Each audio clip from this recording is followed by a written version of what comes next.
안녕하십니까. 2024년 1월 18일 목요일입니다. 코페스 동반자 채널에서 오늘은 한국 세계 군사력 5위의 등극, 이런 주제와 기후이변으로 세계 최고봉 군사기지 붕괴 위험, 그리고 필리핀이 일본과 병력 상호주둔 협정을 체결한다는 소식을 전해드리기로 하겠습니다. 한국이 국방비 지출이 세계 5위라고 했던 적이 있었는데 군사력이 세계 5위로 등극했다는 소식은 이번이 처음인 것 같습니다. 여기서 국방력 5위라는 것은 서방 진영과 사회주의 진영을 다 포함해서 그런 겁니다. 이 보도는 글로벌 파이어 파워라는 군사정보를 수집해서 보도하는 인터넷 웹사이트에서 발표한 건데, 단순하게 재래식 전력, 화력 이런 것만 갖고 기준을 다룬 게 아니라고 합니다. 병력 수와 군사 장비, 재정적 안정성과 지리적 요인, 가용 자원 이런 것들을 모두 60가지의 요소를 나열하고 거기에 대한 점수를 매겨서 평가를 했다고 합니다. 특히 병참에 대한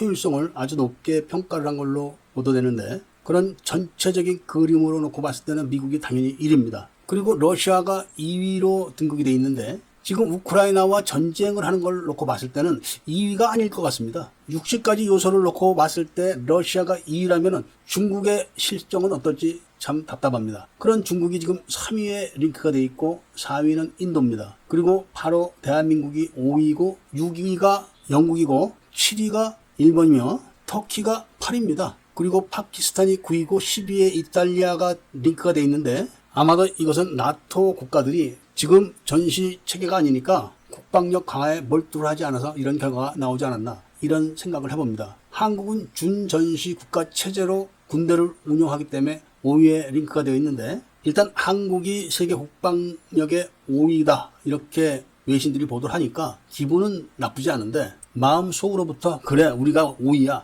이런 마음이 나지를 않는다, 이런 생각을 말씀을 드립니다. 그 다음에는 어느 매체에서도 다루지 않고 있는 기상이변에 대한 말씀을 좀 드리려고 합니다. 저도 요즘 기후가 예사롭지 않다 이런 보도들을 계속 접하고 있는데, 이게 군사시설에 영향을 준다 이런 생각을 해보지 못했습니다. 그런데 세계에서 가장 높은 히말라야 산을 끼고 있는 파키스탄과 인도의 국경 분쟁 지역에 시아첸이라는 지역이 있고, 그 지역에 굉장히 큰 빙하가 있고, 그 빙하에 파키스탄군과 인도군이 서로 높은 곳을 차지하기 위해서 오랫동안 분쟁을 하고 있었습니다. 그리고 평화 시위 단체에서 빙하를 평화적으로 이용해라 이런 촉구를 해도 인도는 포기를 하지 않았는데, 기상이변으로 그 시아첸의 빙하가 녹아내리기 시작했다는 겁니다. 이 시아첸 빙하 지역에 근무하는 양국군 병사들은 희박한 공기에다가 위험한 지형으로 아주 극심한 근무를 하고 있었는데, 기상이변으로 빙하가 녹아내리기 시작해서 앞으로 초소가 어떻게 될지에 대한 걱정이 심하다는 겁니다. 현재까지는 빙하의 25%가 다 녹아내렸다고 합니다. 금세기 말까지는 68% 이상이 다 녹아내릴 거라고 합니다. 이 지역에는 크고 작은 빙하가 18,000개 정도가 있는데, 시아첸 빙하처럼 규모가 큰 빙하들이 길이가 대략 65km나 된다고 합니다. 반면에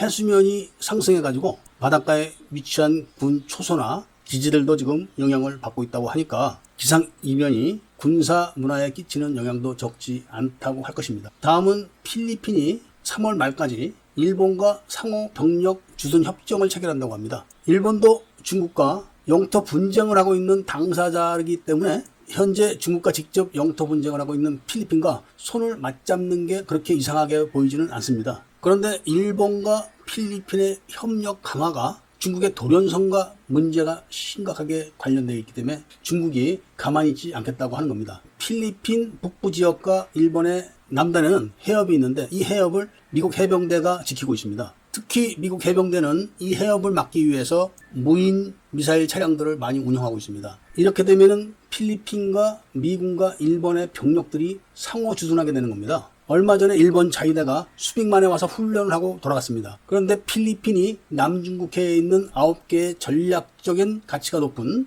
그런 섬들을 요새화하겠다 이렇게 선언을 한 다음에 일본군을 끌어들이려고 하는 그런 의도를 보이기 때문에 중국이 격렬하게 지금 반발하는 것인데, 이것은 중국이 필리핀 해안경비대에 많은 물리적인 압박을 가해서 자초를 한 일이기 때문에 주변국들의 동정을 받지 못하고 있습니다. 앞으로 남중국해가 미국과 중국 그리고 필리핀과 일본 연합군의 대한 중국의 압박, 이렇게 해서 분쟁 수위가 올라갈 것으로 예측된다는 말씀을 드리면서 오늘 이야기를 마치고자 합니다. 애국 시민분들과 밀매분들께서는 구독을 꼭 해주시고 좋아요와 알림 설정을 부탁드리면서 이야기를 들어주신 데 대해서 감사드립니다.